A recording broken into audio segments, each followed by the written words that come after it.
Serious, what job is always misrepresented in movies and TV shows? And what is it really like? Many are. Lawyers are one. Most of it is long hours of mind-numbing research and drudge work. They are not always in court wowing people with insightful cross-examinations and brilliant closing arguments.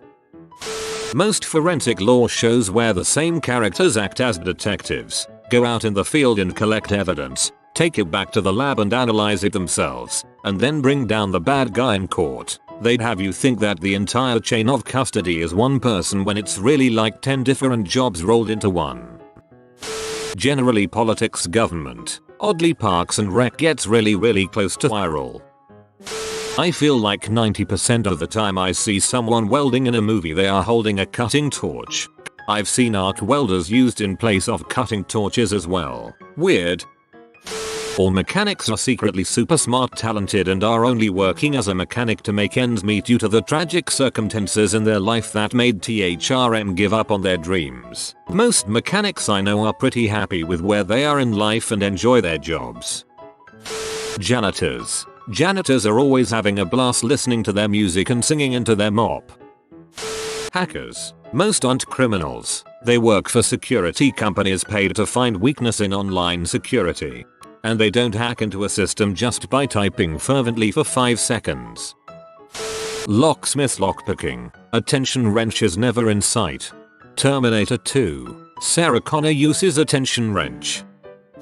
Archaeologists and paleontologists. Know what's fun? Flying to places like Egypt or Mexico to find ruins. No way is not fun. Bug bites. Heat stroke. Going for days without a bath in 50° with humidity, weather, sunburn. Digging for hours. Decoding pictographs that were written and eroded thousands of years ago. Being overshadowed by someone who pretends to be the sole person on the expedition. Being tossed aside by someone who wants to advance their career and attempts to take credit for your stuff. Accidentally breaking something. The dirt, the heat, and did I mention the stink? A kid has never delivered my newspaper. It's usually some old guy who appears to be drunk driving. There's a King of the Hill episode about this. The editor of the Island Bystander didn't like that all of their papers were delivered by a bunch of guys getting drunk in the parking lot of a 7/11. So they switched to hiring kids for the image. The music industry is made up of guys going from show to show just hoping to hear some unknown band that they can offer a big money contract to on the spot. These music industry people are always on the lookout for a hot new sound, and certainly not interested in something that sounds like everything else and thus proven to be marketable. I work for a label. Scouting for a new act is my sitting at my desk and listening to bad demo after bad demo. It always makes me feel so conflicted between wow, this is awful and this is this person's life dream that I am thoughtlessly throwing away. I love my job, but it sure is a lot of bad music and spreadsheets some days.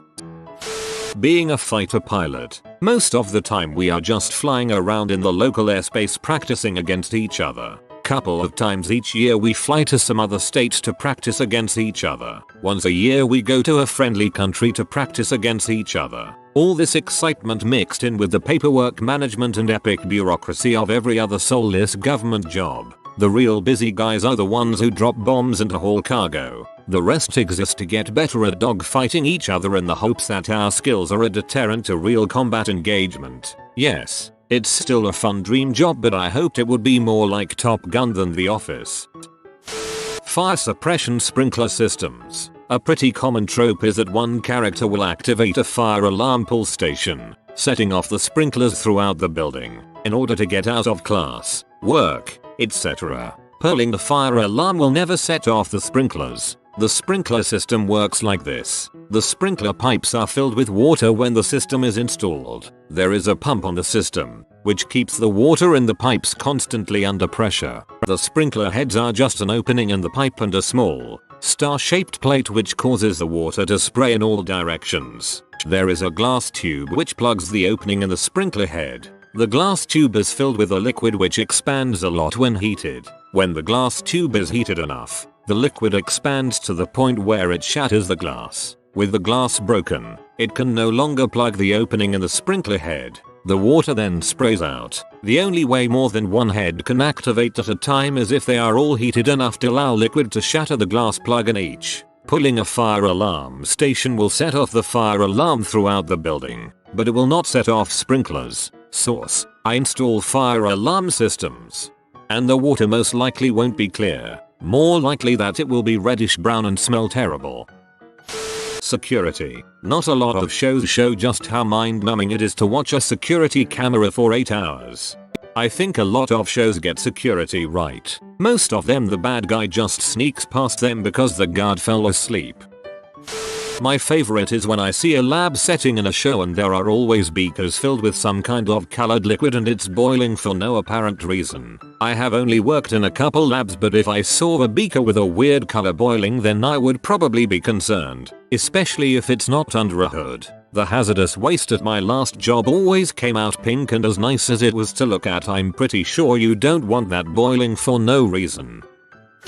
This isn't really a job, but it's related. Students. I will never understand how people cast like 26-year-olds to play high school sophomores or some crap. In an actual high school, half of the people look like they're about 12. Also, passing time is 5 minutes, tops. None of that 20-minute montage bulls where the characters have time to do anything but haul butt to their next class because it's on the other side of the building. Bullying in high school isn't a group of football players pointing at some kid in glasses and going haha, loser. Absolutely no one does that. It's subtweeting and whispering and saying crap to wind people up and make it look like it was their fault. It's baffling how much they get wrong. I think the people that direct those movies are taking from their own high school experiences in the 70s and 80s, which are no longer relevant, or very rare, today. 21 Jump Street actually makes fun of this.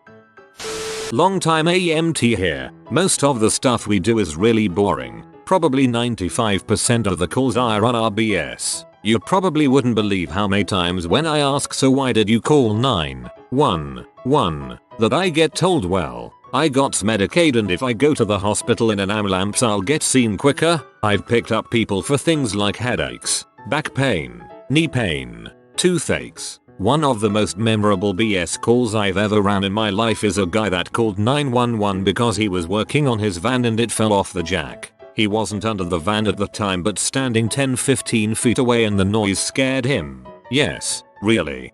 My favorite was always the I hurt myself 3 weeks ago and I'm calling you at 4 AM because it still hurts, but no, I don't want to go to the hospital. Librarians on TV are usually depicted as people who sit at a desk all day, reading, and shush people. Librarians in real life do wildly different tasks depending on the kind of library they work at. The librarian sitting at the desk in a public library will sometimes read or browse the internet at downtime, but it's only because there's nobody there looking for help or reference. In the back office there's usually another librarian or two who are planning future programs, selecting materials to purchase license, weeding out materials that aren't circulating, planning displays, or managing the department's budget. At the library I work at, the librarians rotate time at the reference desk. Librarians at a college library will be assisting with research, conducting research of their own, running a class to teach bored undergrads how to use this, that, or the other database, as well as some of the above tasks, like managing purchases or, more usually, managing licensing, or budgeting. A librarian at a museum or archive might be trying to figure out how to digitize a rare book without destroying it or how to best catalog a map. Some librarians do a lot of the above, but with additional training and degrees like a legal or medical librarian, and so they never interact with the public. There's a big difference between librarian and someone who works at a library, though. Capital L librarians are master's degrees professionals. The clerk working the checkout desk shushing people is unlikely to be a librarian. I noticed this while watching a lot of Christmas movies on Lifetime and Hallmark. Jobs in advertising. In movies they are always preparing for a giant presentation right before the holidays and have no time for anything else, when in real life, a campaign for the holidays would have already been sold months ago and already running. A grave isn't a perfectly dug out rectangular prism. That's a good way to have it collapse. Fear more like a steep bowl. Security guard. Suppose it'd be weird to see a guard in a show watching shows on his phone or tablet. Astronomer here. We never really go to an observatory on a mountaintop, let alone actually look through the telescope anymore. There are still some astronomers who do visit the observatory, perhaps once a year or so, but for the majority of us you are doing remote observing most of the time, or having others take the data for you and downloading it onto a computer for analysis. Then we just sit in our offices all day analyzing it and writing up what we've found. There's also a hell of a lot fewer aliens than you'd think from watching television.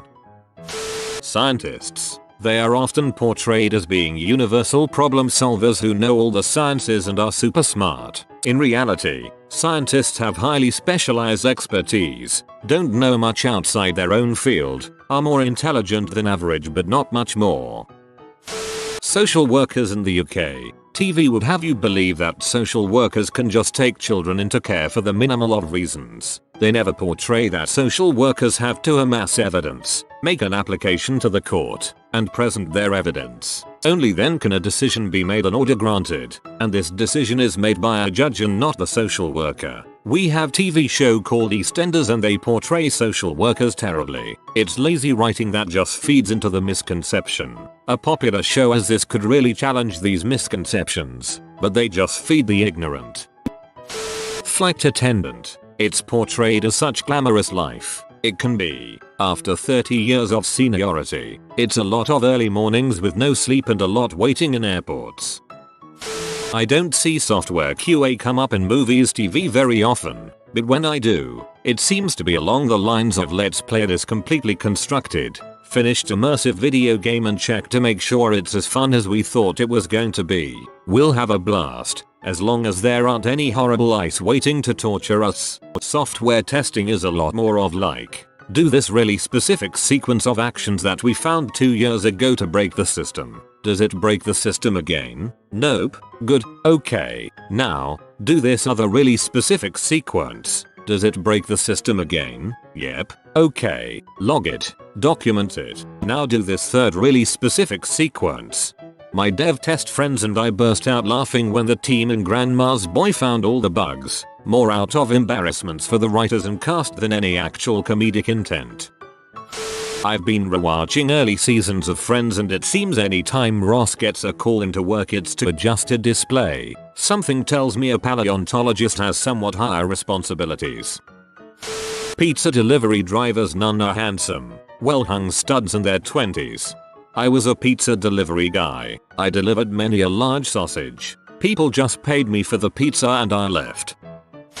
University professors. For starters, a lot of university faculty is not full-time tenure. They're underpaid contract faculty that's probably significantly below the poverty line and are fighting tooth and nail for something resembling job security. It's also not a whole lot of inspirational lectures that change the lives of their students, though that does happen. And then you just head off to your glorious mahogany-filled office to do some light reading writing before heading home for the night. It's also a lot of behind the classroom scenes work including lesson planning prep work, administrative committee work, personal research report book writing, conference presentations, peer reviewing editing etc. Anything that will help to make a name for yourself in your respective field. Some session or part-time instructor friends work 60 plus and get paid less than $20,000/year. Some former, tenured colleagues of mine work 80 plus HRS a week, not all though. Farmers growers. They are usually portrayed as ignorant rustics, lacking in knowledge about much outside their farms. Meet most of them now and you'll find that very few fit that stereotype. Now most have agricultural degrees with environmental science backgrounds. While old school methods are not completely obsolete, these modern methods and advanced knowledge have helped the average grower in all areas of their livelihood. I have a hay supplier who actually works for Cargill full-time and his hay operation is so technologically advanced. It is amazing. The knowledge of each field soil analysis is in-depth and consistent, and quality control is very accurate. It's almost like feeding people as an industry with some money behind it. Almost. Police officers. 50% paperwork, 40% sitting in one spot or driving around, 10% the action you see on TV. Any computer programming job, whether it be hacking into the mainframe or let me code you up something quick that will do the trick, it's always just people bashing their hands against a keyboard. They never show the planning, requirements documents, licensing the software or tools you need, waiting for approval, working in a team, anything like that. I stop watching shows when a character just develops a fix that saves a day in like 40 seconds because that's more unrealistic than if that person flew around the world and reversed time like Superman. Nobody wants to watch a show about a guy staring at a wall or walking aimlessly around for hours while they work something out in their head, though. Soldiers. Not one myself, but if Reddit is correct, it's very long stretches of boredom interrupted by very short moments of danger. Also there's lots of fapping apparently.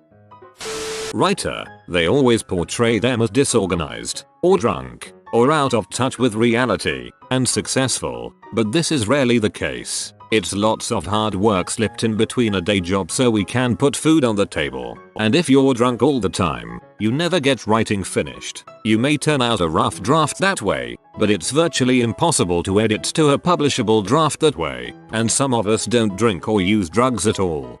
I think somewhere between Edgar Allan Poe, Ernest Hemingway, Hunter S. Thompson, and Stephen King, the idea of a doped up smoker chained to a typewriter took hold in the collective conscious of the world.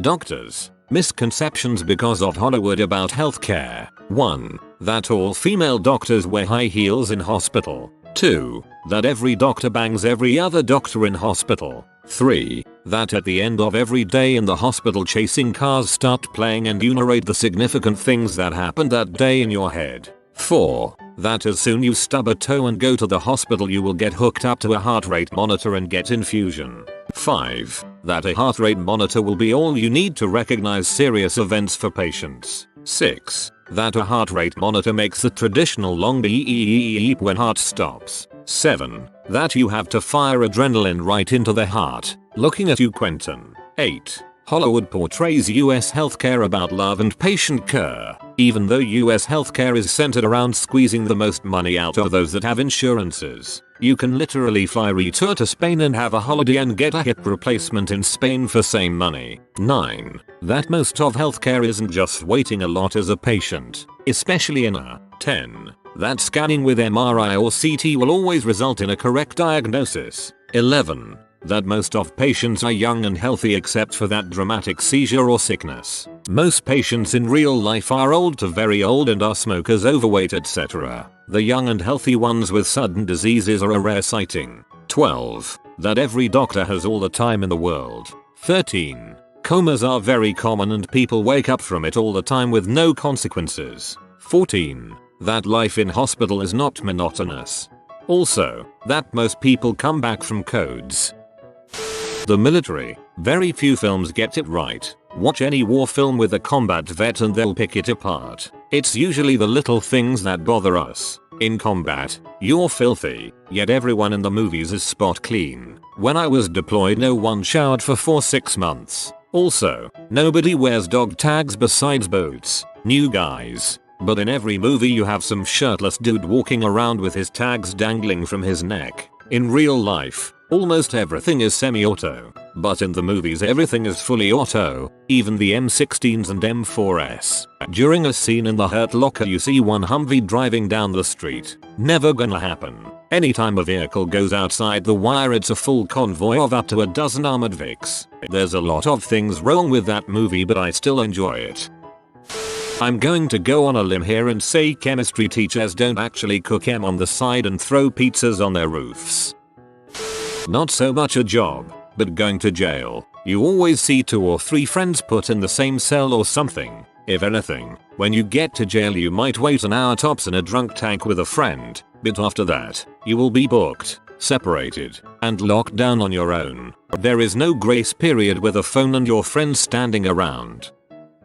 Teaching. We are mainly not idealistic weavers of imagination and dreams, sadists who hate kids or frustrated cooking geniuses. We are a motley crew who generally got into teaching as a second or third career option and stayed on the crap wages as we enjoy the holidays and the interaction with the kids. The idealistic, do-gooding types normally quit fairly fast because they can't cope with the copious bureaucratic bollocks or the harrowing child protection meetings that were oddly missing from Dead Poets Society. Also generally underrepresented are the levels of mental illness, alcoholism, the way your life morphs into a countdown to the next weekend holiday, and a fairly rife shagging of colleagues. The most accurate representation has probably been the old British show teachers, and that had fricking zebras running down the hallways.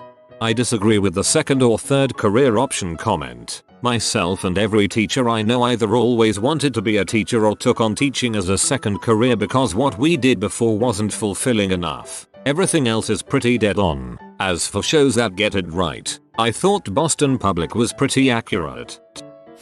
You have been visited by the tourist god. Comment photos everywhere to get an exciting trip full of adventure. If you are new to the channel, you can subscribe. I publish new videos every day. Until then, check another video, or don't. Either way, have a great day you magnificent people.